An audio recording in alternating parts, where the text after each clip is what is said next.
All right, well, thank you everyone for coming out today. Very much appreciate seeing all the faces, some familiar and some new faces. And I can tell you anecdotally, we have people who've driven up from Eugene and from Ashland and Manford and Roseburg, and for people to make the trip for this event is very, very appreciated. So thank you all for being here. I want to introduce our two speakers today and tell you that the program is, we're very fortunate to have Congressman Earl Blumenauer with us today.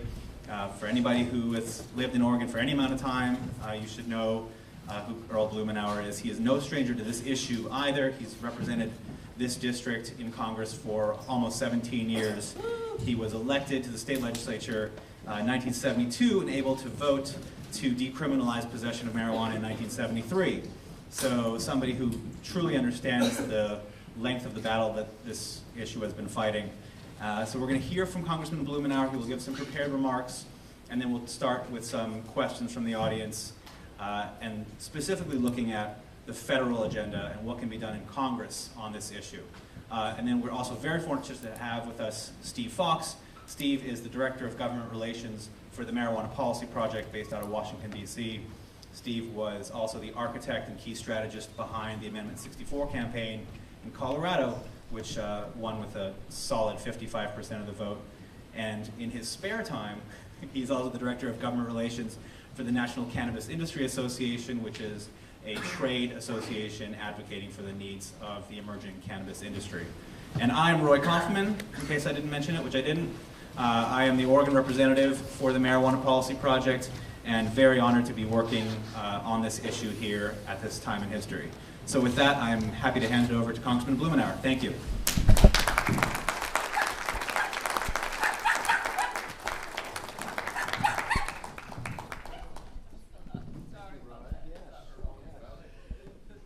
Thank you. I appreciate the introduction. It's a pleasure to be here with you. And Steve, welcome, welcome to Oregon. Since I've been a high school student, I watched the escalation of the war on drugs, especially marijuana. I was perhaps somewhat detached as someone who's not inhaled or even tried it in any form. I slowly became aware of the widespread use. As a legislator, as Roy mentioned 40 years ago, my opinions on this issue were dramatically influenced by the presentation of an Eastern Oregon hog farmer named Stafford Hansel, a Republican from Hermiston, Oregon. For perhaps 20 minutes, Stafford held spellbound, I would say, the people on the floor of the House of Representatives and in a packed gallery, as Stafford made a very systematic comparison of marijuana to the effects of other substances, both legal and illegal. Now, he was an older gentleman who didn't smoke, didn't drink alcohol. I don't think he drank coffee, let alone use marijuana. But he very systematically made his case. How tobacco was highly addictive and killed hundreds of thousands of Americans every year. He talked about alcohol, whose damaging properties once had led the country to a disastrous experience with prohibition that was damaging to some and led to dependency for many, contributing to tens of thousands of highway deaths every year. By the time he got around to marijuana, he had convinced me that the bill he was advocating, a two-plant legalization bill, by the way, was not just worthy of my support, which I was already inclined to do, but it was something that I should actually advocate. Oregonians should be allowed this choice.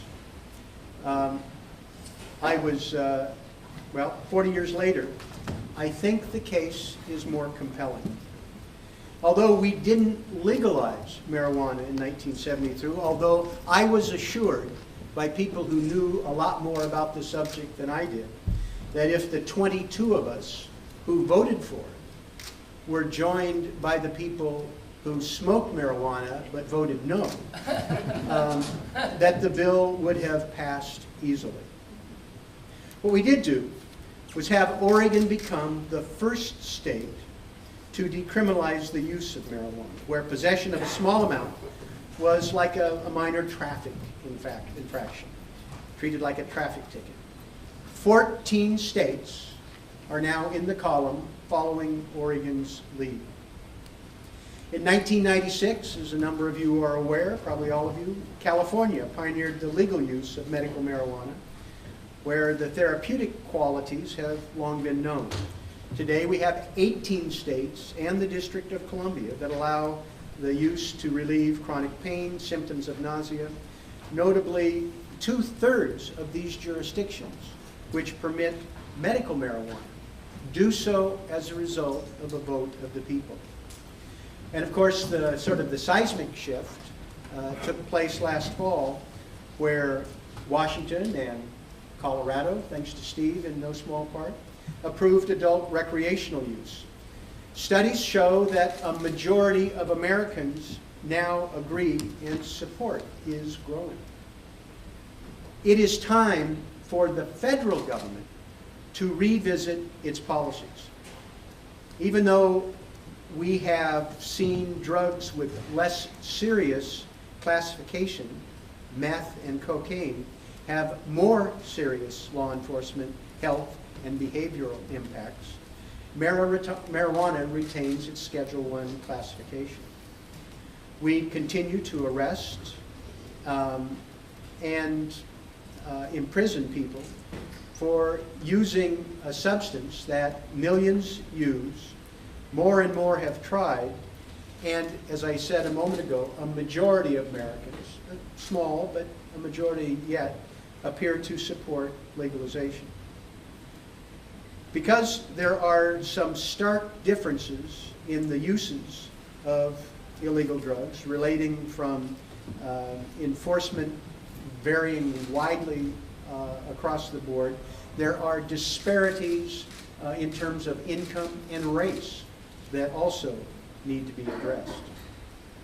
Medical marijuana is widely accepted now, but subject to inherent conflict with federal law that creates real problem for law enforcement in terms of people who are involved with legitimate business right here in Oregon.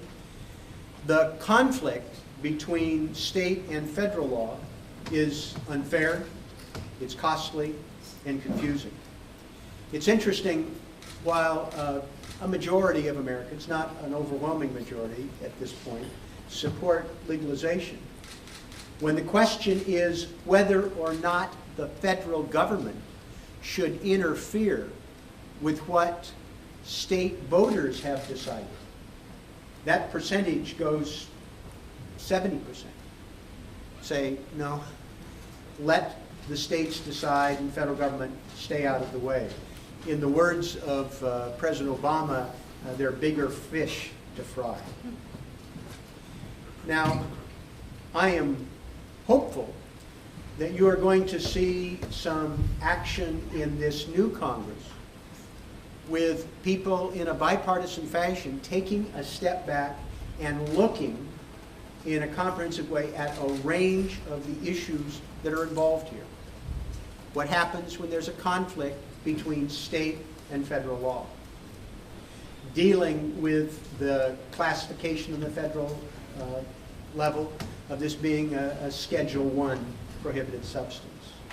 Dealing with the financial and tax implications of people who are involved with what is a legal business in 19 jurisdictions. These are all areas that we need to take a step back, reassess. Things like the production of industrial hemp that is inconceivable. We allow hemp products, right? It's just that we have to import it from other countries. And Oregon agriculture cannot produce a valuable product here at home. And There is, for instance, bipartisan interest in addressing that issue, and I think there's very likely to be progress. It is, I think, important that we here in Oregon, who have been on the cutting edge of this issue, where there, I know from past experience, there are strong opinions in Oregon. It's important to have forums like this where people have an opportunity to address the issues, raise questions, and be involved with public discussion of public policy, priorities, what the federal government should or should not do. There are today, at a time when federal dollars are in, and state and local dollars are in, shall we say, short supply. Many demands, from healthcare to education to our crumbling infrastructure. Are we going to spend $50 to $200 billion over the next 10 years dealing with the enforcement of this law? These are valid questions that I think it's important for us to have an opportunity to discuss. I am pleased to be working with a bipartisan group that is looking at a variety of these issues, and I am confident within the next month to 2 months there will be a range of issues that will be addressed through legislation on the federal level. And then there will be, I think, a more robust conversation nationally, because this is something that is stirring people's attention. And I think it is time to take a step back, dealing with the equities, the opportunities, the challenges, how it relates to federalism, the economy, and health. You've got a real expert here to hear from, but I would welcome if there are comments that people want to make or questions. I would be happy to address a few of them if that's still appropriate. Why don't we just start with the hands up? Representative Blumenauer, can you give us any updates on the federal efforts to let the states have their own way on marijuana policy, like Representative DeGette's bill that she's put forth? There will be legislation introduced in the new Congress that one of the elements that will be introduced is separate legislation that would indicate that when states have decided that something is legal, that the federal government ought not to interfere. There will be legislation introduced, debated. I don't know the fate of it, but I anticipate now that there is more support growing as people look at these conflicts with, as I say, the 19 jurisdictions with medical marijuana, 2 states now where it's legal. In the state of Colorado, it's embedded in the state constitution. They have no choice. We've been in consultation with the Department of Justice seeking clarification, because I take the President at his word that they have bigger fish to fry. There are still some federal officials in drug enforcement and law enforcement who are still frying those fish. And I'm hopeful. And I must say that I have sympathy for them, because there is a stated conflict, which is why we want Congress to analyze and hopefully clear up the controversy. But in the meantime, we have been in consultation with the Department of Justice to take it down a notch, to be able to work this out and hopefully have Congress clarify the law. With Congress in the hands of the Republicans, do you anticipate even getting hearings on these bills?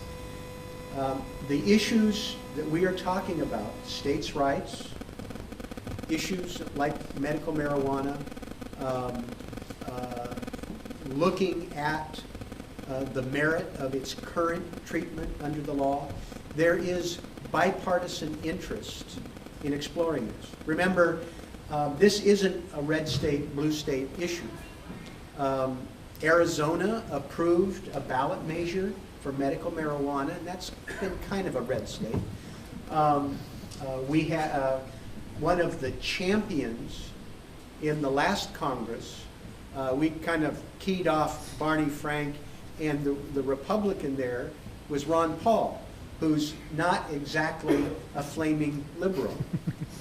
And there now are 2 states that have probably, I would say, 8 Republican members of Congress who have been put in this conflict situation. So I think there, and one of the members who's, I think, going to be leading the charge on changing the designation on him is a Republican. So I think that this doesn't need to be a partisan issue. Congress sometimes mystifies me in terms of how it operates. I've only been there 17 years.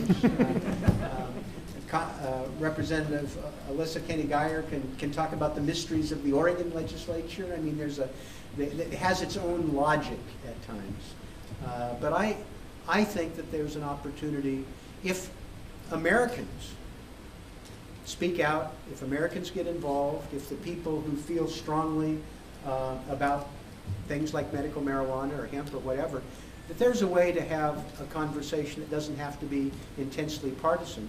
It actually may be one of those rare issues that can actually bring together the right and the left, fiscal conservatives, states' rights. So it doesn't have to be fiercely ideological.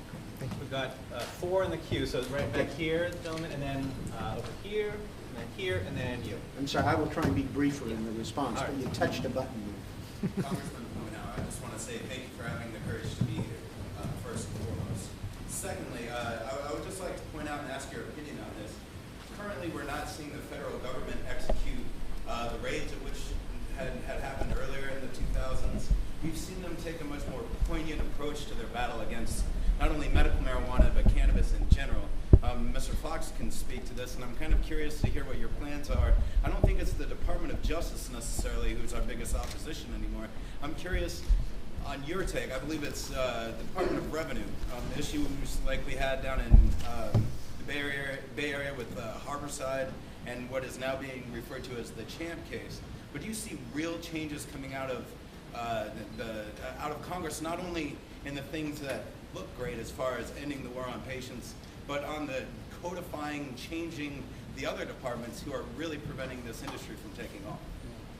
Well, part of the legislative package, for instance, will deal with clarification in the tax code, where if it's a legitimate business under state law, you ought to be able to deduct legitimate business expenses. One of the things that I think most rational people would say, that you don't want to force any industry to be operating on a cash-only basis, right? I mean, that's not good business practice. It's also is an invitation for tax evasion and illegal activity and money laundering. But there are real difficulties for people, for instance, right now operating perfectly legal businesses in Oregon, being able to have access to a full range of banking services. Well, that's stupid. I mean, that is an invitation to money laundering, to theft, to crime.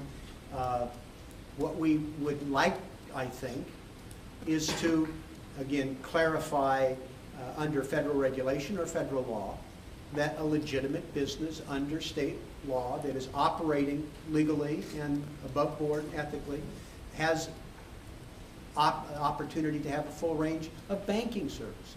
I mean, these are nuts and bolts things that don't get the attention that they deserve. But I think that these are things, again, there should be bipartisan support. It's common sense. And we're working to try and make sure that that's part of the package as well. The gentleman in the baseball cap right here, and then the woman in the back. We'll go from there.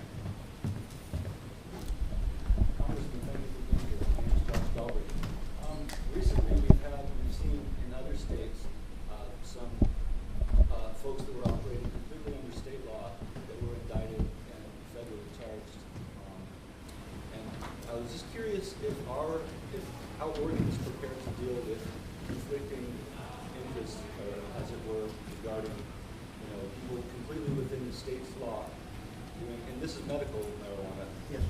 And, if there's anything said or being talked about to guard against this type of thing where you're seeing a man being convicted going to prison for 5 years while following completely the state laws. Well, there are two things that need to happen. One is we really do need to have as much clarity and consistency on the federal level and respect for state law. That, I think, goes a long way. But I also think that it is important in Oregon and every state to get its act together in terms of procedures and oversight. We have, again, you've got a national expert here with Steve, but I think it's safe to say that there are basically 19 different systems dealing with medical marijuana. And the research I've done suggests that, a lot of these kind of grew like Topsy, that there often is not a good overview, oversight, structure, registration, and it requires some attention and some investment. And I am hopeful, and I'm confident that there's some leadership in the Oregon legislature this time to try and help sort some of this out. But I think my impression is that having this being a little bit scattered is more the norm around the country. And I'm hopeful that that's part of what will be accomplished by more conversations like this, our helping on the federal level, local and state leaders working to try and make this more systematic, because it's just time. Hopefully incorporating state to state and consistent. I think the more uniformity, the better. We're going to go to the back for a question, and then we had a person in the back here, and then we'll see which time we have left after that. Thank you for helping initiate this conversation. We all need to hear more of this, and I like that you're bringing up some of these less talked about facts like taxation and stuff like that. Do you believe that in the federal Congress that the largest opposition is more on those technicalities of the conflicts with law, like, for instance, being able to tax something that the federal government says is illegal, or is it more on the merits of the benefits or risks of marijuana that we find opposition? I'm of the opinion that we really haven't had a systematic effort in Washington for a long time looking at the issue. I don't know that most of my colleagues know one way or another. They may have their own individual biases, something that they learned when they were in college, or that their friends, or what they think. But in terms of really looking at what the state of play is nationally now with, for example, medical marijuana, what the research is today about costs, consequences, what works, what doesn't, to say nothing of these little details like a legal business being able to open a bank account. I think it's past time that Congress goes back, looks at this, where there's an opportunity for, I hope everybody in Congress would have maybe a conversation at home sometime this Congress with people who hear from what's going on. I'm working on a little report that we're going to put out, at least from my vantage point, about what I think the issues are.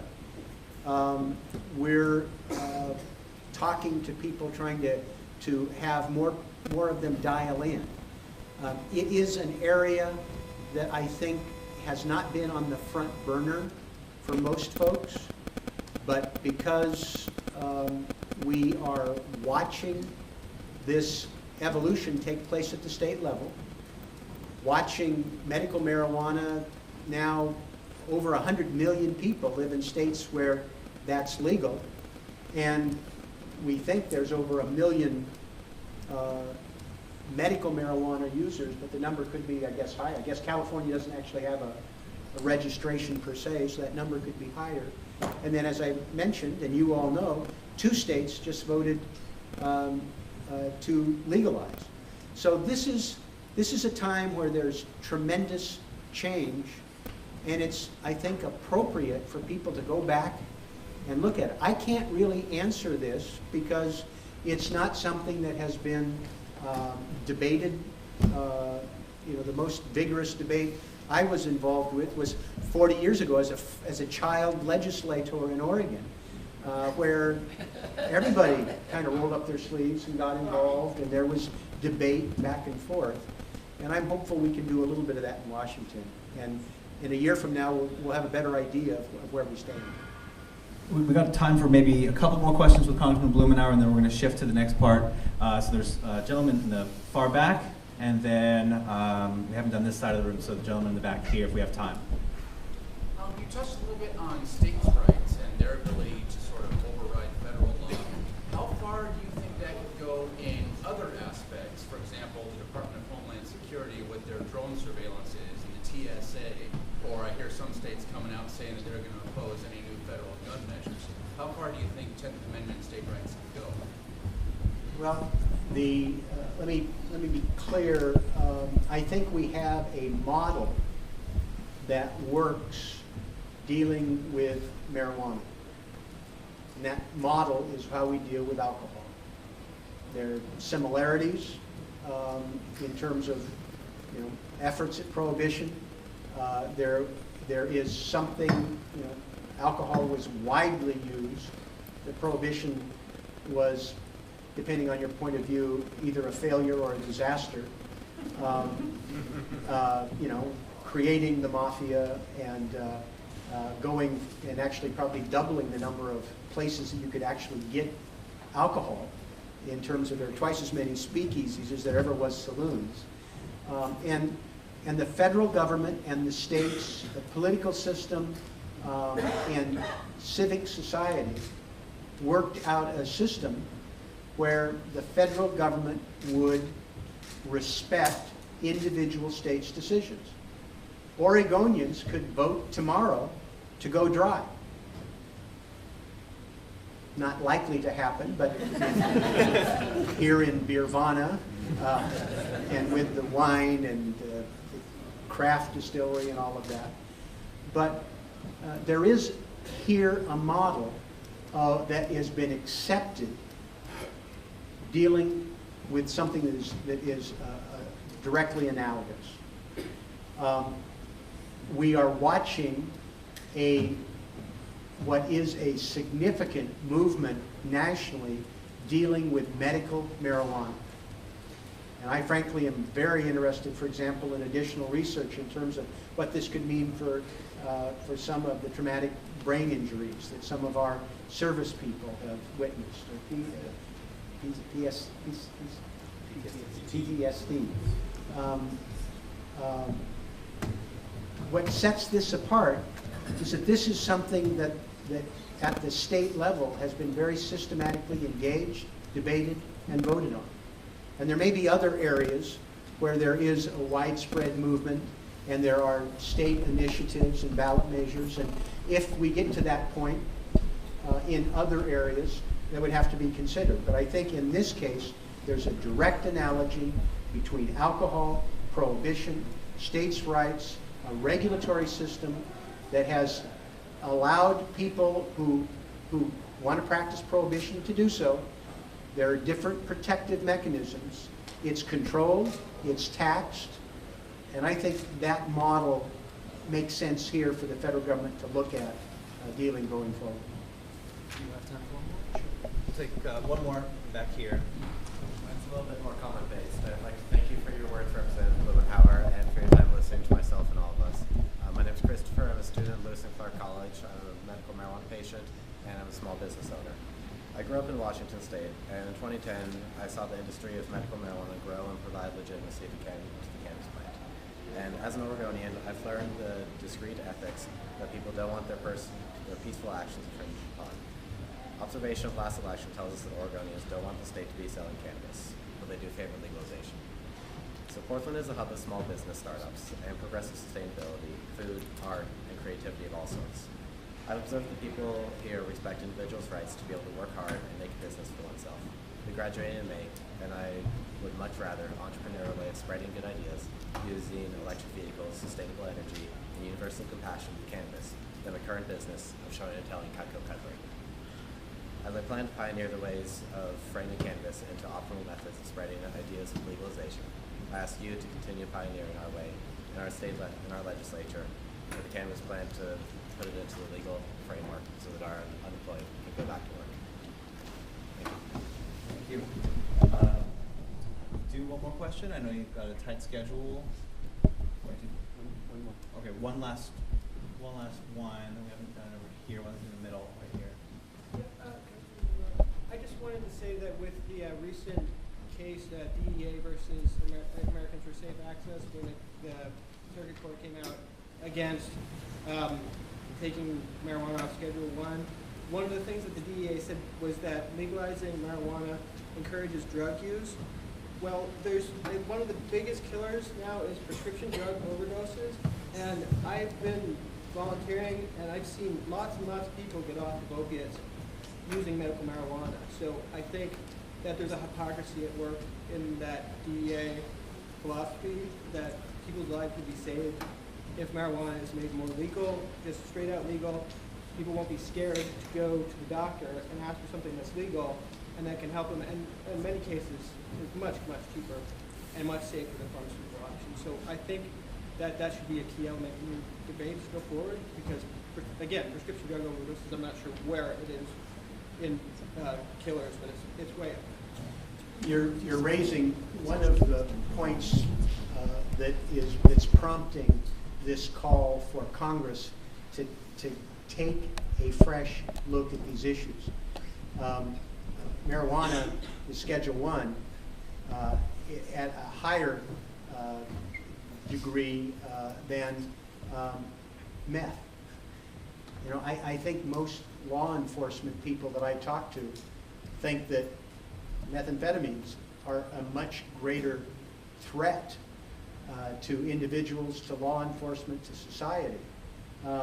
Yet the schedule as it stands now doesn't reflect that.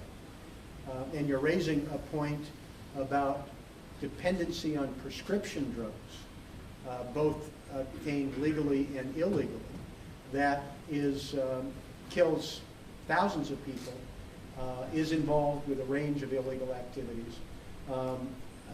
We need, as a community and as a country, to take a step back and look at this, because we don't want dependency and abuse of any substance. We do want to try and have policies that are rational and fair, and we want to make sure that people's tax dollars are stretched. And there's a lot has happened in the last 40 years since I cast that vote in the Oregon legislature, and it's time for us to come together, look at it, and hopefully do something about it. Thank you, Congressman Blumenauer. If we could get a round of applause for Congressman Blumenauer for being here.